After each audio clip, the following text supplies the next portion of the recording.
Perfect. Okay, so today's session is all about a very important topic again. We are going to discuss something called as polymorphism. Okay, so we are going to discuss something called as what, guys? Polymorphism. Before starting with polymorphism here, okay, let me talk about something called as method binding.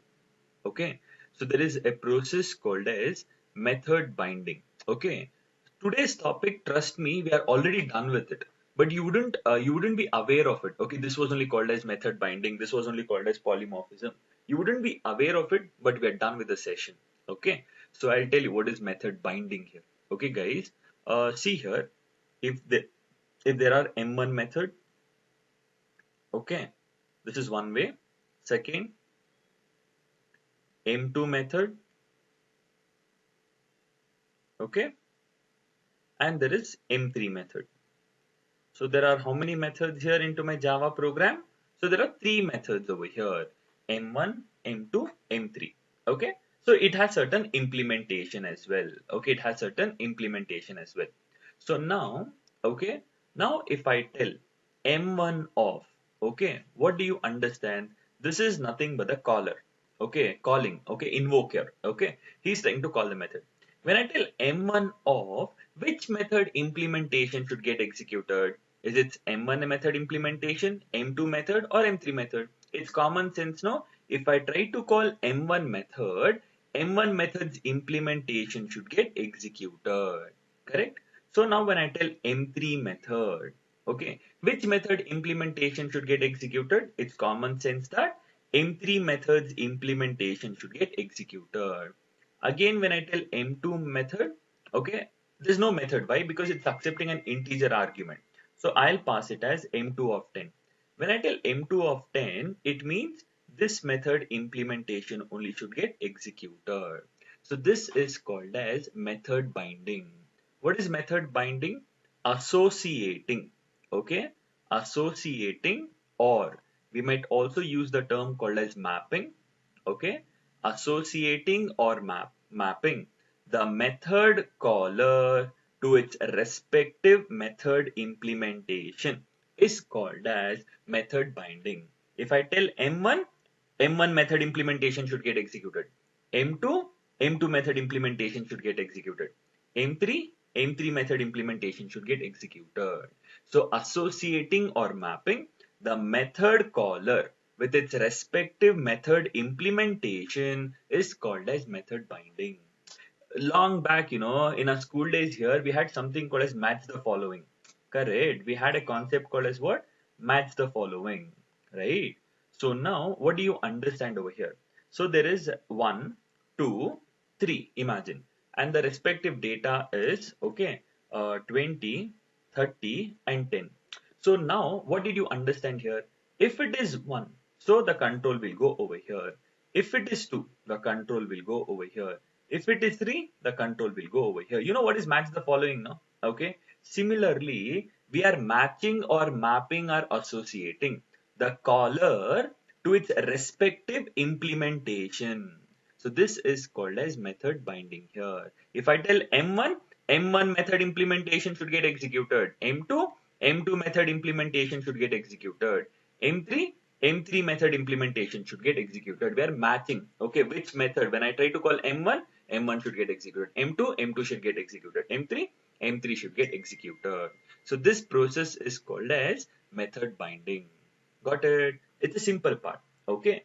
We understood what is method binding, and the reason I did is for understanding polymorphism. Okay. So let us try to talk about it. So now we will jump into polymorphism. What is polymorphism, guys? It's a normal English terminology, correct? Polymorphism means many forms. In simple English, polymorphism means, poly means many forms, right? Polymorphism, it means many forms here. Got the clarity here? Okay. So in Java, sir, in normal English, polymorphism means many forms. Perfect. But how do we relate it with respect to Java is what we are supposed to understand. With respect to Java here, okay, we are talking about a method. Okay, polymorphism means with respect to a method here.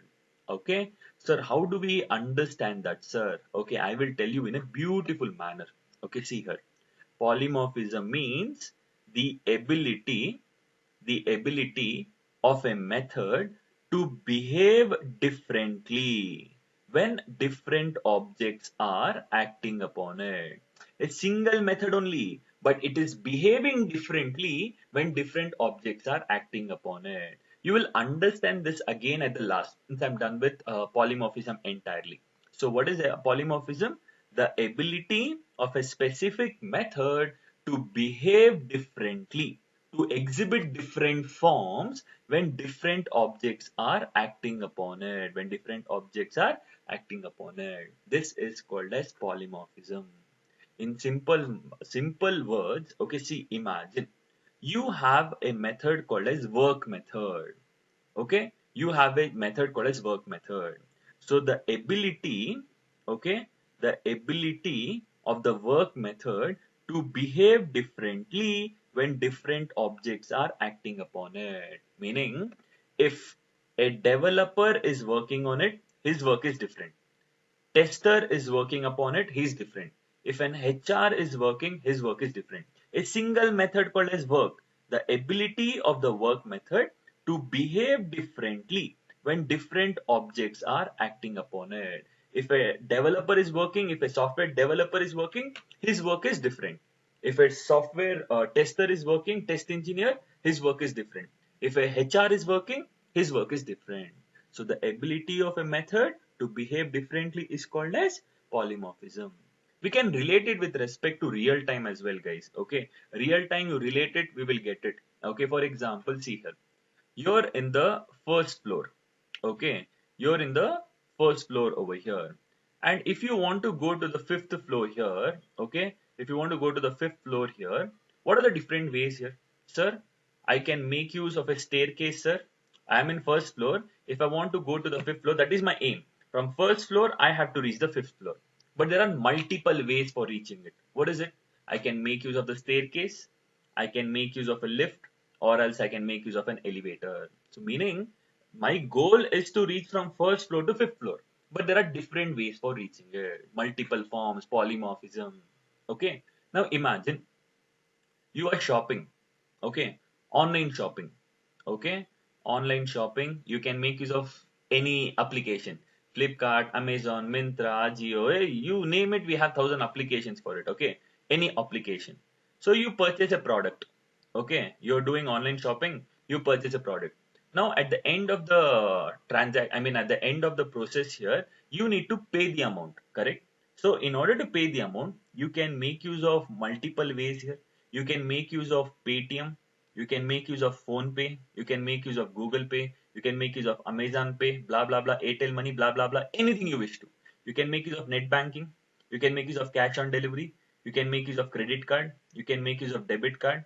What does it mean here? Okay, credit card, debit card, meaning in simple terms here, we are trying to perform same action. That is the single action, that is pay the amount. But there are different ways for it. So this is all about polymorphism over here. Got the clarity, guys? But how do you relate it with respect to real time? Java's perspective, the ability of a method to behave differently when different objects are acting upon it. Got it? Perfect. So there are two types of polymorphism here. So whenever we talk about polymorphism, there are two types of polymorphism. What is it?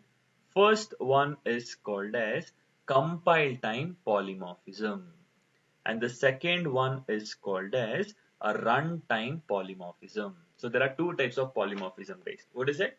Compile time polymorphism and runtime polymorphism here. Okay. What is compile time polymorphism? What is runtime polymorphism is what we are supposed to understand. Okay. So compile time polymorphism, in order to achieve, we have to make use of method overloading. Don't you think so? We are already done with method overloading, correct? Compile time polymorphism is nothing but method overloading. And runtime polymorphism is nothing but I have to make use of three rules. That is a relationship, okay? Method overriding, okay? Method overriding, and then upcasting. So all the topics are covered. See, I've done with overloading, easy relationship, overriding, upcasting. I'm done with everything. But we have to understand how is it called as polymorphism over here. So this is all about polymorphism. I go back to the notes here. Okay, you'll be able to get the clarity over here.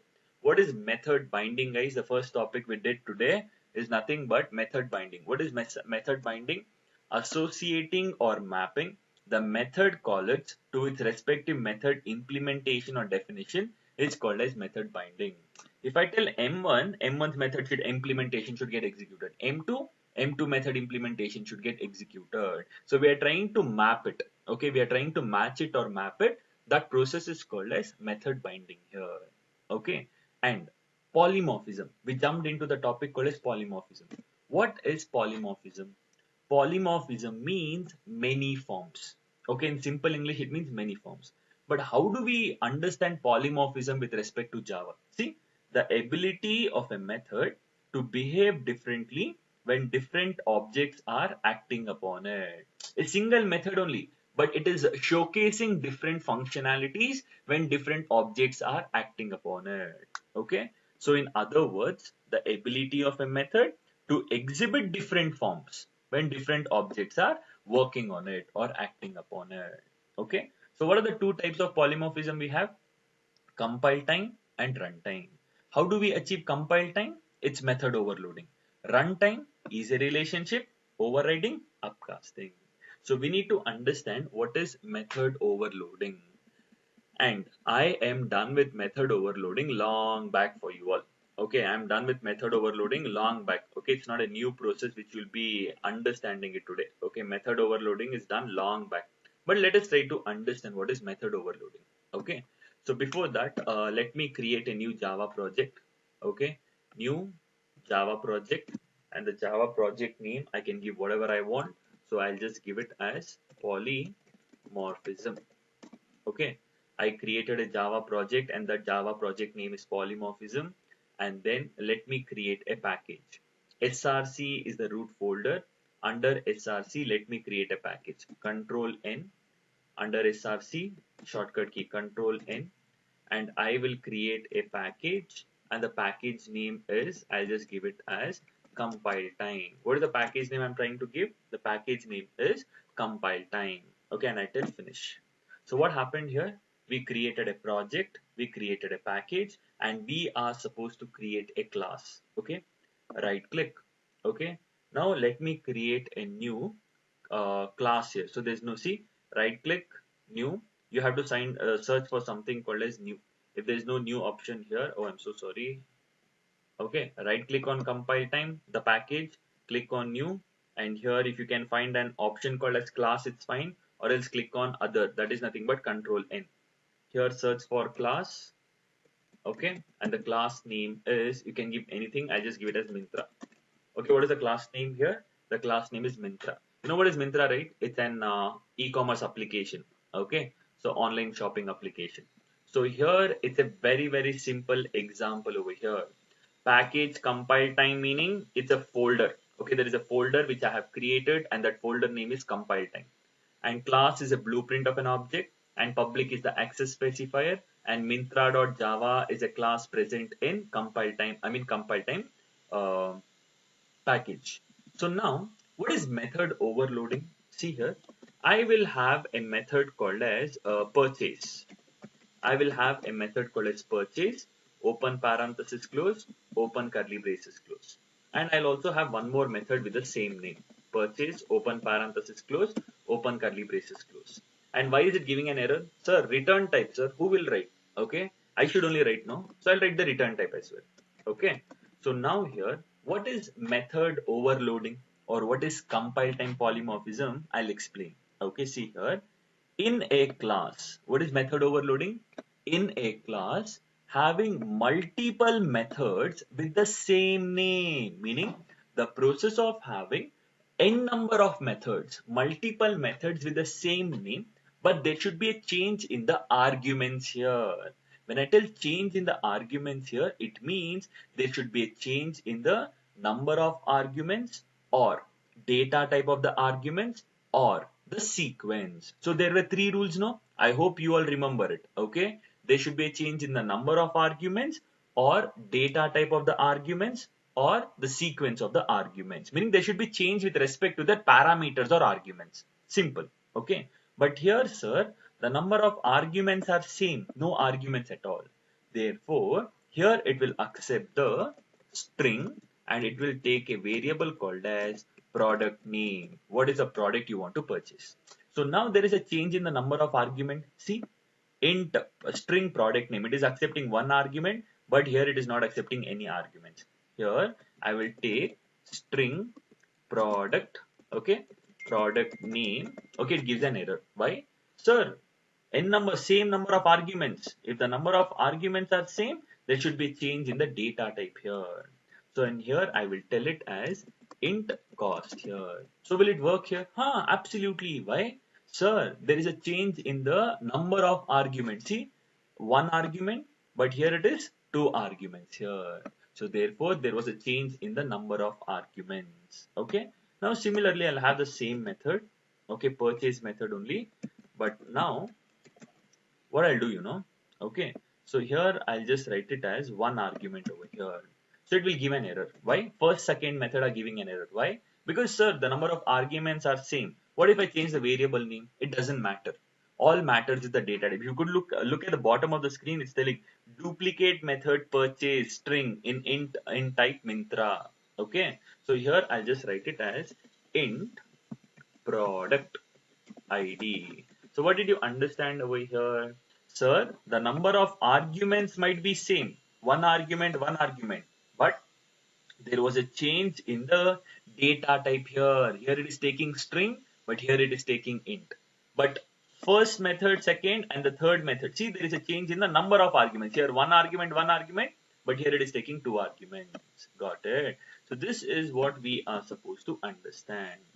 And now, okay, this is all about it. I'll maximize the screen. Again, third and fourth method are giving an error. Why? Number of argument is also same. Data type is also same. Sequence is also same. Everything is same. Okay, now, so this is the reason it's giving an error. So therefore, what I'll do here is, I will take this and I will write it over here. So there is a change in the sequence. See, here it is string and int, but here it is int and string here. So there was a change with respect to the sequence here. Okay. So this is the reason we call it as compile time polymorphism. That is method overloading. Got it? So let me just write it down over here. Okay. So just let me write it down the product name over here. I'll just try to print everything. Okay. Product name. I'm just trying to print the content over here. Okay. So the people who all know it might be repetition for you all, but it doesn't matter. Okay, but it's all revision for you all. Okay, so here I'll just write it as product name plus give a space plus cost. Okay, and here I'll print the cost here plus, and I give a space and I just give the product name. Okay, so this is absolutely a valid Java program. Okay, this is an example for compile time, method overloading. Okay. But why do we call it as compile time polymorphism? I'll tell you. Okay. I will have a class called as customer. Okay. I am the one who is trying to purchase some data here. So customer class is on my RHS over here. Okay. So now here guys, my execution will always start from main method. Okay. Execution always starts from the main method over here. Since it's a non-static method, I have to create an object of Mintra. Okay, it's mandatory that I will create an object of Mintra here because all these are non-static methods here. Okay, so now I'll tell m dot. Okay, I'll tell purchase of. Okay, I am passing 101. Now tell me, where will my control take me to? It's ultimately single method, purchase only everywhere. It's purchase method only. But since I'm passing an integer argument here, now quickly tell me, where will my control take me to? Is it the first method, second method, third method, or the fourth method? Sir, common sense, sir. Okay. Press control on your keyboard. Okay, press control on your keyboard. Hover on the method. Okay, hover on the method and click on it.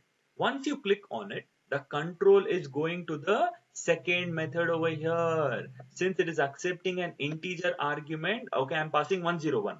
The control takes me to the second method. Who decided? So as soon as I pass 101, my control has to go to the second method only. Who decided? The compiler decided during compile time only.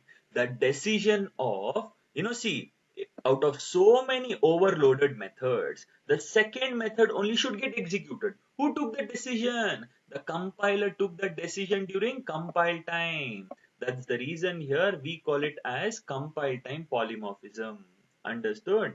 Again, I will tell m dot purchase of, okay, m dot purchase of, and I am passing 1000, and the product I want to purchase is, imagine it is mobile here. So now tell me, where will my control take me to? Press control on your keyboard, hover on the method, click on the method. My control is taking me to the fourth method. Who took the decision that the fourth method only should get executed? The compiler took the decision during compile time only. Oh, I'm passing int and string. Execute the fourth method. So that's the reason. See, it's compiling now. Okay, it's compile time. I'm not yet executed the program. It's still compiling. See, as soon as I remove the semicolon, it will give me compile time error. It will tell, hey, dabba fellow, add one semicolon over here. So in Eclipse, the compilation is happening during coding only. Okay, internal it will happen. Again, if I tell m dot purchase of, and I want to purchase a laptop. Okay, so where will the control take me to? My control will take me to the first method. Why? Sir, I am passing a string argument, sir. Therefore, the control will take me to the first method. So this is the reason we call it as I want to purchase one shoe. Okay, and the cost of the shoe is, imagine it's 5000. So now where will the control take me to? See, the third method. Out of so many overloaded methods, the decision that this specific method only should get executed is decided by compiler during compile time. Meaning the method binding is happening during compile time. Meaning, so if as soon as I pass 101, method, second method implementation should get executed. As soon as I pass laptop, the first method implementation should get executed. The method binding is happening during compile time only. That's the reason we call it as compile time polymorphism. Got it? So this is all about it. This is not a new topic I'm doing now. Compile method overloading is already done, but you have to understand this is only compile time polymorphism. Okay, so this is what has been written over here. See, compile time polymorphism is achieved with the help of method overloading, and we know what is method overloading in a beautiful way. And compile time polymorphism. So ignore the second point. We'll talk about it. Method binding is happening as compile time. Method binding is happening at compile time. Okay. So what is method binding? I told you, associating. So method binding is happening at compile time, meaning when we call a method, okay, we call a method as early binding or static, blah, blah, blah, blah. Okay, ignore it. Okay, see here, out of so many overloaded methods, okay, which implementation should get executed is decided by compiler during compile time only. Okay, so the method binding is happening at a compile time. That's the reason we call method overloading as early binding or static binding here. Early binding meaning it is happening early only, even before execution it's happening. So that's the reason here it is early. And static meaning it's not changing, it's always the same, right? So that's the reason it is static binding, or we also call it as compile time polymorphism. One terminology, one concept, method overloading concept that can be referred in n number of ways. That is early binding, static binding, compile time polymorphism. Everything means the same. The only thing you have to tell, why do you call method overloading as compile time polymorphism? That's your question. You will explain method overloading in a beautiful way. The interviewer will ask, hey, okay, you explained what is method overloading. I'm happy. But why do we call it as compile time polymorphism? You will tell, sir, the method binding is happening during compile time. That's the reason we call it as compile time polymorphism. What is method binding? Meaning, when I pass 101, second method implementation should get executed. If I pass laptop, first method implementation only should get executed. So we are trying to match, we are trying to map. That is called as binding. Okay, out of so many overloaded methods, first method implementation only should get executed. Second method implementation only should get executed. Who takes that decision? The decision is taken by the compiler during compile time. That's the reason we call it as method overloading as compile time polymorphism. Got it? I hope you all got the clarity here, right? So we understood what is method binding, we understood what is polymorphism, and we understood what is compile time polymorphism. So what are we left out with? We are left out with runtime polymorphism. Clear? Before going ahead with the topic, anyone having any doubts with respect to whatever we discussed now? See, if you just execute it, I will get the beautiful output here. So I'll get the output. See, did we get the output here? Yes, absolutely. I got the output. So let me write down the output over here only. So it becomes easy. Okay. So that, I need not think about anything else. Okay. So this is the output here. So now quickly tell me here, do you all have any questions here? Okay. Any questions anyone quickly answer?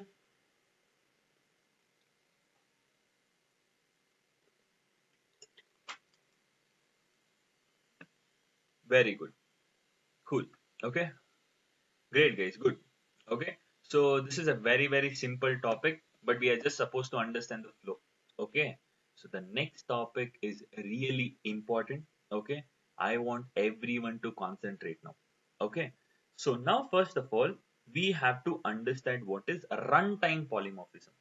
Runtime polymorphism is achieved with the help of what? Easy relationship, method overriding, and upcasting. So can we quickly do it here? Easy relationship, overriding, and upcasting practically only? Yes, sir. We'll do it now. Let me create a package. Control N. I create a package, and that package name is runtime. Okay, and the package name is runtime polymorphism. Under that package, we will create a class, and the class name is vehicle.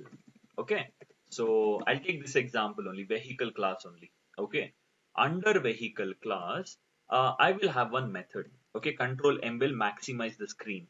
Okay, I will have one method. Void is the method name. Void is the return type. Start is the method name.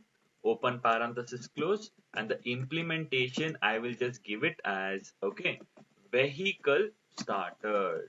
Okay, vehicle started. Got it? I have created a class called as vehicle, and it has a non-static method called as start method.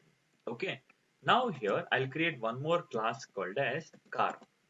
Okay, I'll create a class called as car here. So now here, the first rule here is I need to achieve easy relationship. For achieving runtime polymorphism, easy relationship is mandatory. So as I told you when I did inheritance, inheritance is one such topic which you will be coming across it widely. Okay, so you will tell extends what? Public class car extends which class? Vehicle class. Rule number one done. Easy relationship is successfully achieved. Rule number two, method overriding. While overriding the method, what is overriding? Sir, you have to inherit the method, sir, and change the implementation of that method. So while overriding, return type is same, method name is same, arguments is also same, but there is a change in the implementation. So here I'll just write it as car started. So we are done with the process here. Is it an overridden method? Yes. So I can write optionally annotation override. So even if you don't use this annotation, it will work. Okay, I like it, I'm using it. Okay. So how many rules done? Two rules. I have achieved easy relationship and I have achieved method overriding. Overriding meaning inheriting the method and changing the implementation of that inherited method. Got the clarity here? Understood? Great. So now I'll have one more class. Okay. I'll have a class called as bike class. Okay. So here inside the bike class, even bike class will do the same thing. Okay. Even bike class will do the same thing over here. That is nothing but is a relationship. Extends vehicle. Okay. And then overriding. Void start open parenthesis close and open curly braces close, and I'll just write it as bike started here. So is it an overridden method? Absolutely. So I'll just write it as annotation override. So car class inherits vehicle and has overridden the start method. Bike class inherits vehicle and has overridden the start method. Got the clarity here? Understood? Perfect. Now can you tell me what type of relationship is this? Easy relationship. Don't tell sir this is easy relationship, sir. I know this is easy relationship. Under easy relationship, what is the type of inheritance is this? Is it single level, multi-level, hierarchical, or what is left out? Whatever it is. Okay, just quickly tell me what type of inheritance is this? Think and tell me. You give wrong answers, I'm gonna kill you seriously. We have done it yesterday also. I don't want a single wrong answer here. Okay, very good. Okay, it's hierarchical inheritance. Okay, so majority of you have told it correctly. Okay, good, good. Okay, very good. Okay, so it's hierarchical inheritance. Okay, now here, what is upcasting? Sir, upcasting easy, sir. Don't you know it? Ah, I know it. Okay, so we'll do upcasting. See, creating an object of subclass and storing its address into a reference which is of type superclass here. This is called as upcasting. Correct, no? So we are creating an object of subclass and storing its address into a reference which is of type superclass. Okay. Now when I tell v1 dot start method, now tell me what will be the output here?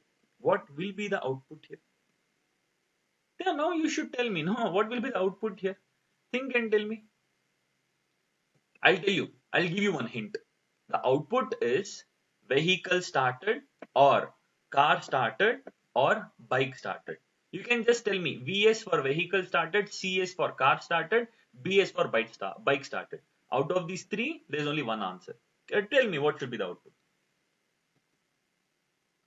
Okay, so majority of you have told it's either car or vehicle, car or vehicle, car or vehicle. Okay, VSCS, I get multiple answers. So, majority of you told here, sir, car is involved, vehicle is involved. So, the output should be between vehicle started or car started. You're good.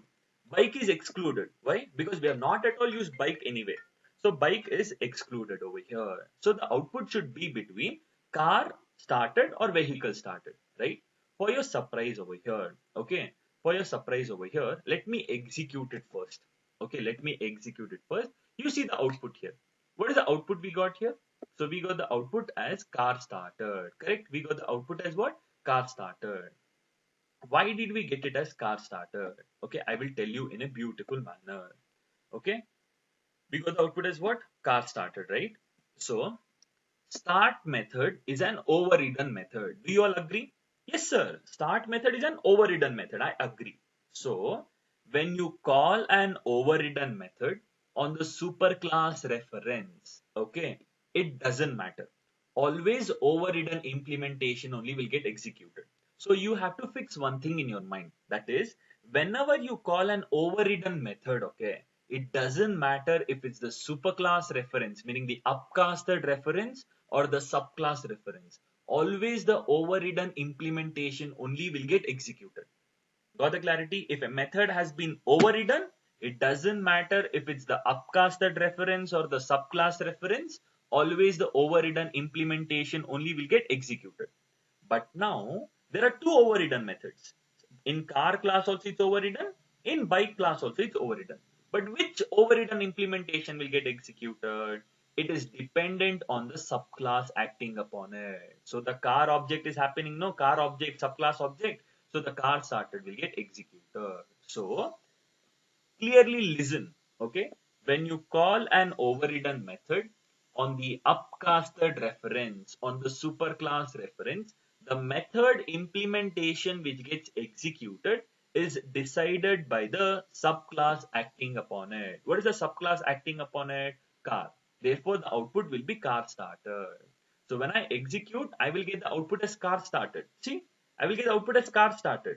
But now, press Control on your keyboard, hover on the method, click on it. See, the control is taking me to vehicle started, but the output I'm getting here is car started. That's the reason we call it as late binding. The method binding is happening at the runtime. Here, which method implementation should get executed is decided by the JVM, okay, at runtime. Okay. During compile time, he will assume that vehicle started should get executed. See, press Control on your keyboard, hover on the method, click on it. He will assume that vehicle started should get executed, which is in vehicle class. But now, once a object gets once an object gets created and overriding is happening, the JVM will decide which method has to get executed at runtime. Okay. Compile time polymorphism, compiler will decide at compile time. Runtime polymorphism, JVM will decide at runtime. Okay, got the clarity here. So this is called as late binding or dynamic binding. It is happening lately. Okay, meaning once I execute it, that is when the binding is happening. So that's the reason we call it as runtime polymorphism as late binding or dynamic binding. Okay. Similarly, see, create an object of subclass and store its address into a reference which is of type superclass here. This is upcasting. Now when I tell v2.start method, which start method will get executed? Is it vehicle started, car started or bike started? VS, CS, BS. What should be the output? VS, CS, BS. What should be the output? Very good. So the output should be BS here. Why? Sir, when you call an overridden method on the superclass reference, the method implementation which gets executed is dependent on the subclass, sir. So the subclass is bike, sir. So the start method in bike will get executed. Who took the decision? The JVM took the decision at runtime. That's the reason we call it as runtime polymorphism. Okay, late binding or dynamic binding. Got it? So this is all about, okay, polymorphism here. So once I go back to my notes here, read out what is runtime polymorphism, you'll only get the clarity. See, runtime polymorphism can be achieved with the help of easy relationship, method overriding, and then upcasting here. So these are the three rules I need to satisfy.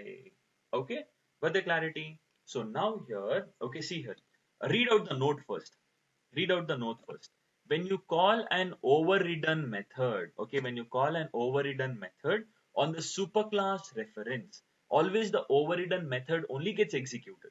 Okay, see, it doesn't matter, guys. Okay, if it's the upcasted reference or the subclass reference, if you have overridden the method, always the overridden implementation only will get executed.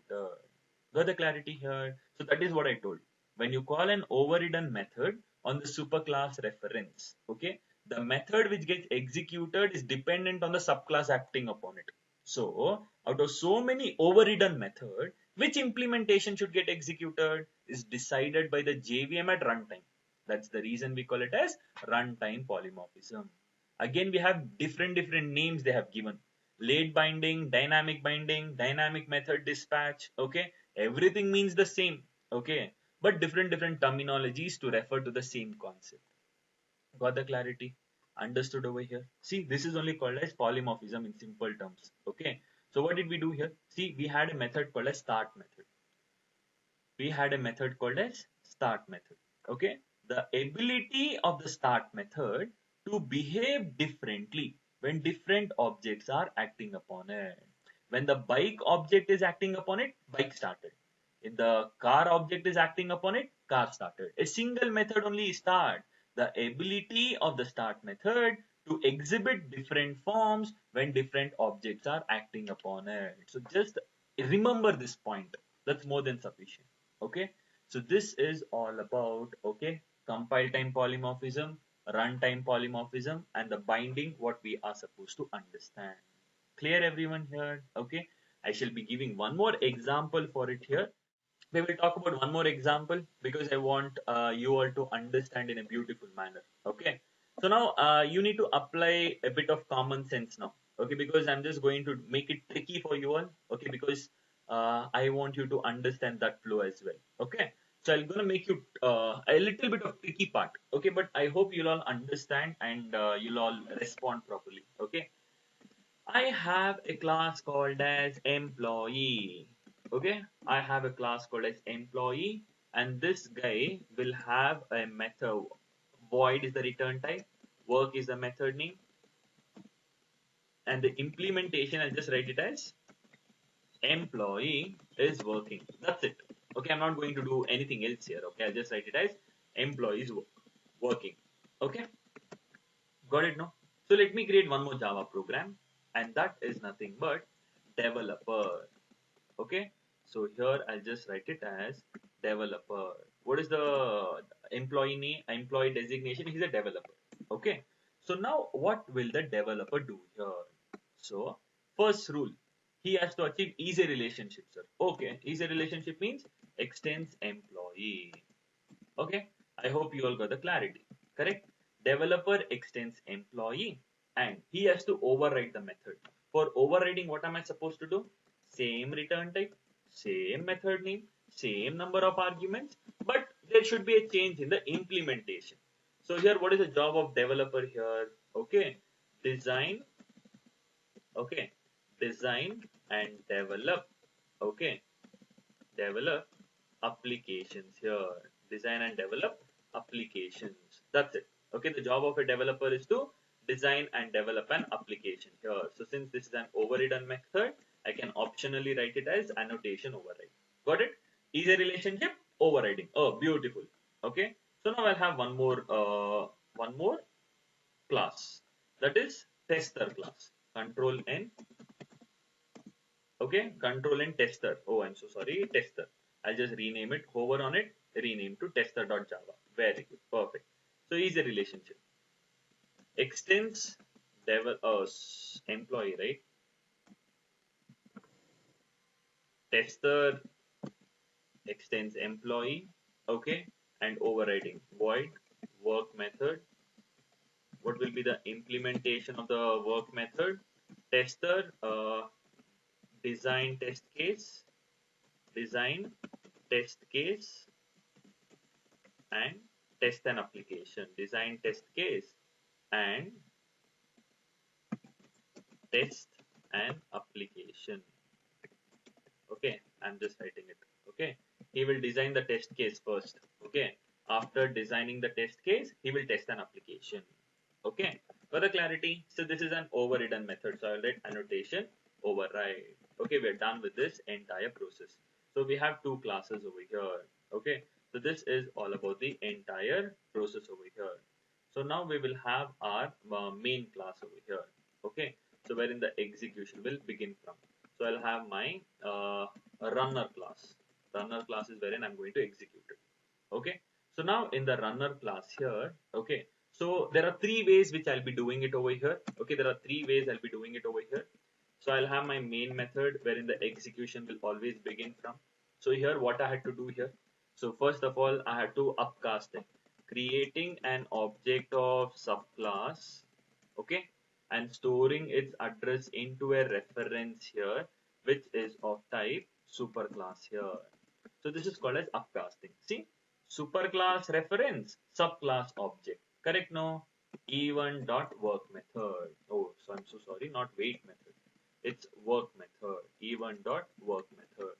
So now tell me, which work method should get executed? Sir, it's pure common sense, sir. Okay? It's very, very simple part. Sir, when you call an overridden method on the superclass reference, the method implementation which gets executed is based on the subclass acting upon it.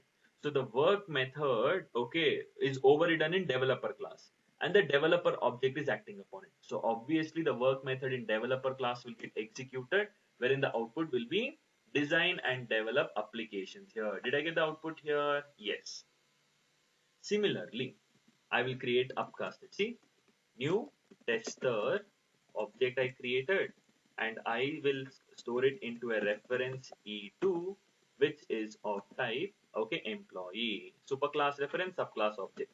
When I tell E2 dot work method, again, when you call when you call an overridden method on the superclass reference, the method which gets executed is dependent on the subclass. So which is the subclass acting upon it? Tester. So the work method in tester class will get executed. But who took the decision here that the work method on tester class only should get executed? The The JVM during runtime he will decide, not during compile time. See, control and hover on it. Compile time he will assume the output should be employees working. See, press control on your keyboard, hover on the method, click on it. He will think that employee working should get executed.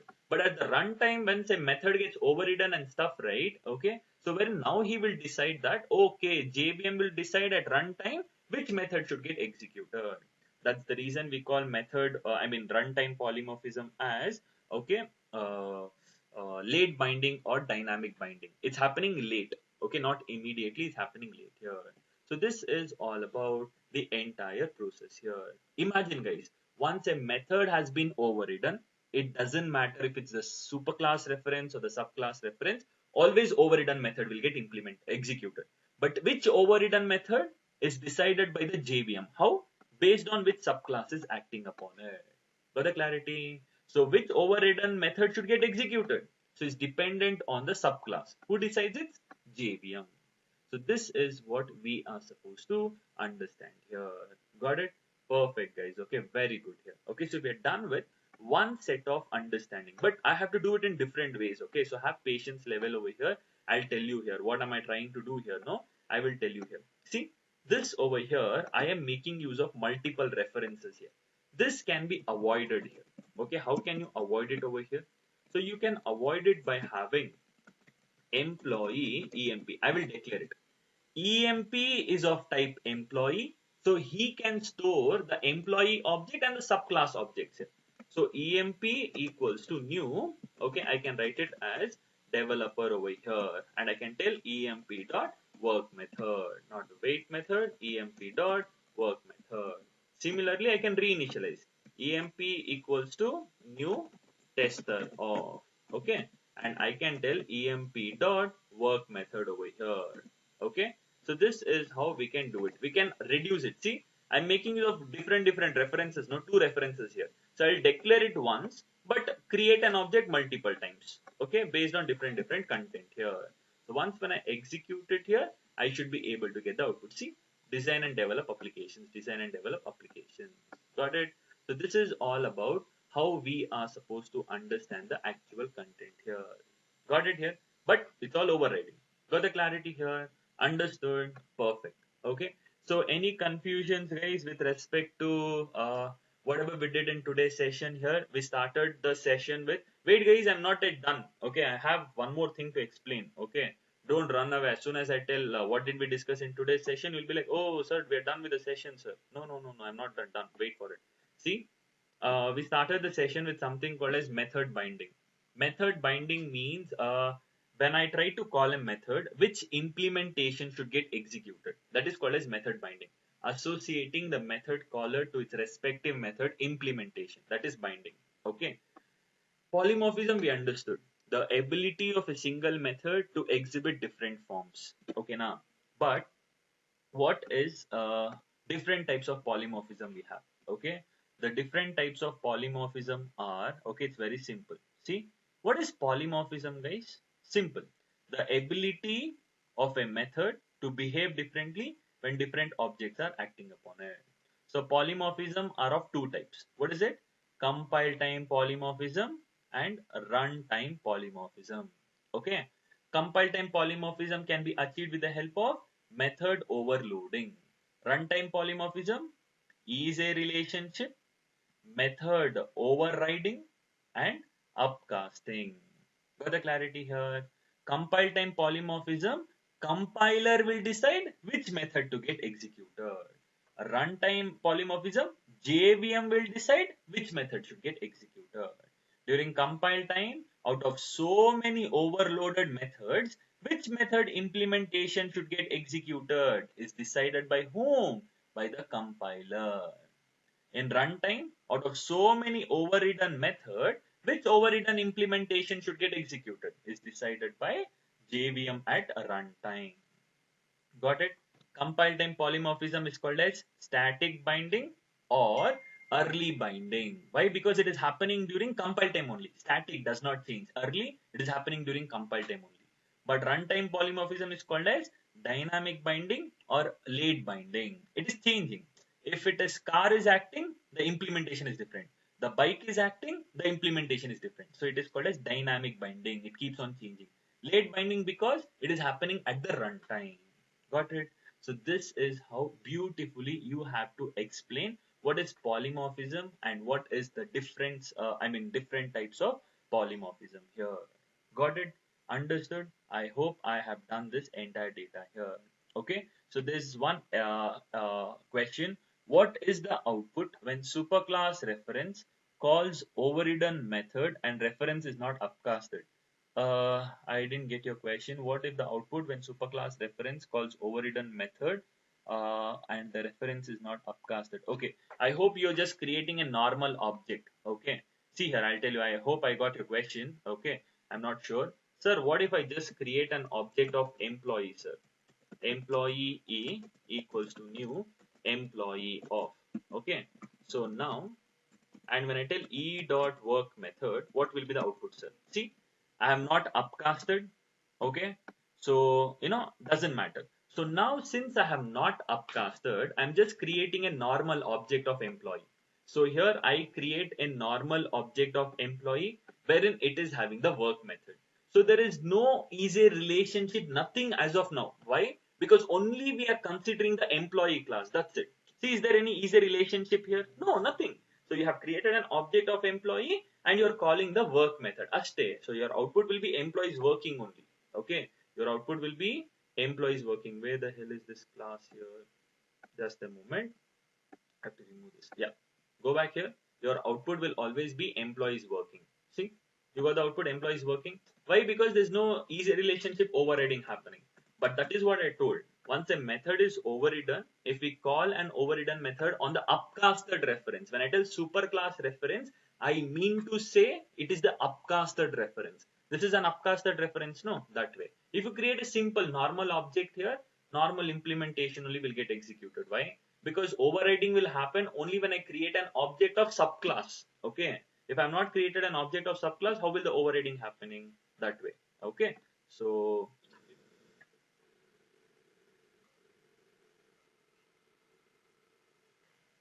easy relationship is there. See, now if there is developer, okay, developer, and what do you want to tell here? Which object should I create over here?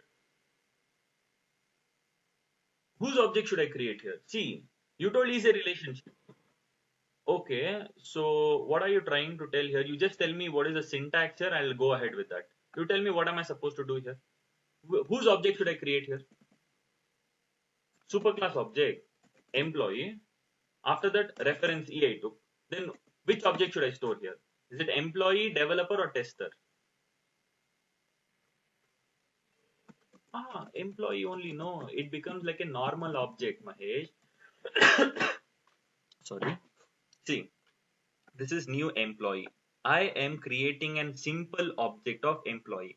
So you're just keeping in mind only the employee class. Once you create an object of employee class, there is work method. See, employee is not inheriting another class. Okay, so there is no point of overriding an inheritance over here. Okay, no upcasting also. But internally, it's object class, that is secondary. Okay, but here now developer is inheriting employee and the method has been overridden. Once you create developer object, that is when the problem will occur because the method is overridden, right? So always the overridden implementation only will get executed. Got the clarity here? So easy relationship meaning where will I have easy relationship? Okay. Tell me. Go ahead, Mahesh. Got it, right? Perfect. Okay, great. Perfect. Because developer is inheriting, not employee. Employee is not inheriting. Developer is inheriting employee. Okay. So always we have to keep in mind with the subclasses here. Okay. So this is what we had to discuss in today's session, guys. Okay. So we are done with method binding, polymorphism over here, compile time polymorphism and runtime polymorphism. Okay. We are done with almost everything here. But I have a small question here. I hope you'll all answer. Okay. I don't want you all to screw it up. Okay. So now imagine, guys, I will have a method called as invoke. Okay. So here in that invoke method, okay, I will call the invoke method and I will pass, okay, new tester object.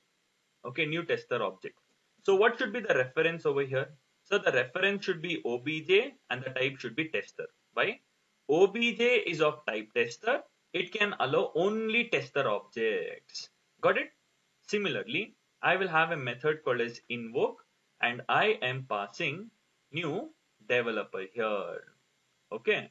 So now here, if I'm passing developer over here, obj should be of type developer. So if it is tester obj, only tester objects are allowed. So this is specialization. If I add developer obj, only developer objects are allowed. Again, this is specialization. Okay. Tester obj means only tester object. Developer obj means only developer object. But I have to create a method in such a way I should be able to store the tester object also. I should be able to store the developer object also. So what am I supposed to write the reference type as? Now if you give me wrong answers, I'm just gonna tell lot of things. What should be the output? Sir, common sense. What is it? Tester and developer have a common class. What is it? Employee. Correct. They have a common super class. So this is nothing but employee. Very good. Okay. Even yesterday we understood this generalization, sir. Creating an object of subclass, storing its address into a reference of type superclass. Creating an object of subclass and storing its address into reference of type superclass. This is generalization. Got the clarity here? Got it? So I can easily tell obj.work method. That way also we can do it here. Got it? So I'll do this process. See here. I'll create one more class called as main class. Main class. Okay, great. Main class I have. And over here, I'll have a method called as invoke work method. Invoke work method. Okay. So I'll have my main method. Oh, I'm so sorry. Wherein I will create an object of main class here. Why? Because I have to call the data.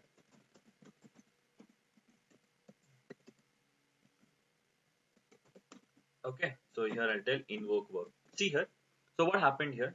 Sir, I have a class called as main class and it has a non-static method called as invoke work method and the return type is void. So to the invoke work method, if I pass an object of tester, okay, if I pass an object of tester, here the reference type will be tester obj. So is it working fine? See, it works fine. Absolutely, it works fine without any problems here. Okay, it will definitely work fine here. Got the clarity here? Perfect. So tester obj and I'm passing the tester object. I will store the tester object into obj which is of type tester. Similarly to the same method, I am passing an object of developer. Okay, but it will start giving me an error. See, if I just over on it, that method invoke work tester in the type main class is not applicable for the arguments developer here. Okay, so it is telling if you write it as tester obj, only tester objects are allowed. If I write it as developer obj, only developer objects are allowed, not tester object. But I want to create a generic method wherein I want to pass the tester object also, developer object also. So I'll blindly write the superclass called as employee. So what happens? Creating an object of subclass and storing the address into superclass reference. Creating an object of subclass and storing the address into superclass reference. So I'll tell obj.work method. So now it depends. Okay, which work method I'm trying to call. Even that way we can do it. See, did I get the same old output only? Did I get the same old output? But I have done it in a different way. That's it. Okay, see, just relate these two classes here. What am I doing here? See, it's very, very simple here. See, creating an object of subclass and storing it into superclass reference. See, creating an object of subclass, storing into a reference which is of type superclass. See, again, same thing, no? Creating an object of subclass, creating an object of subclass that is getting stored into superclass reference. So here you can write it as EMP. So if you write it as EMP, here also you can write it as EMP. So EMP.work method. So now if the tester object I have passed, okay, so the work method in the tester will get executed. If the developer object I have passed, the work method in developer will get executed. This is what we are supposed to understand here. Got the clarity here? So these are the different ways of doing it here. Okay, you can understand however you want it. Okay, this can actually be done like this also. Okay, wait for it. See, I'll just create an object of tester.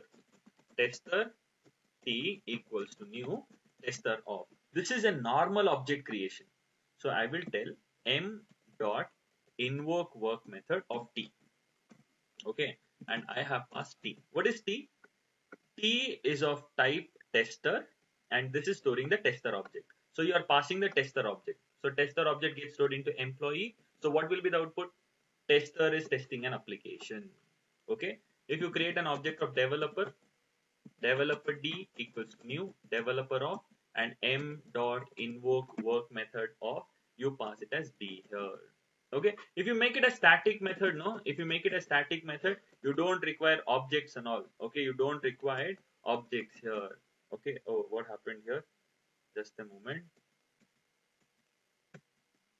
Oh, I just created a replica for it. Okay, public class main class. Okay, oh, I'm so sorry guys, I just forgot to write that. Okay, the public class main class over here. Okay, if I make it as a static method, you can directly call that invoke work method. You need not create an object at all over here, because static methods can be called directly within the same class here. You need not, you know, do this process again. So it becomes a very easy. See, static method, no? So you are directly passing invoke work method, and you're passing the object of tester, developer. Again, tester object you created, and you're passing the tester object.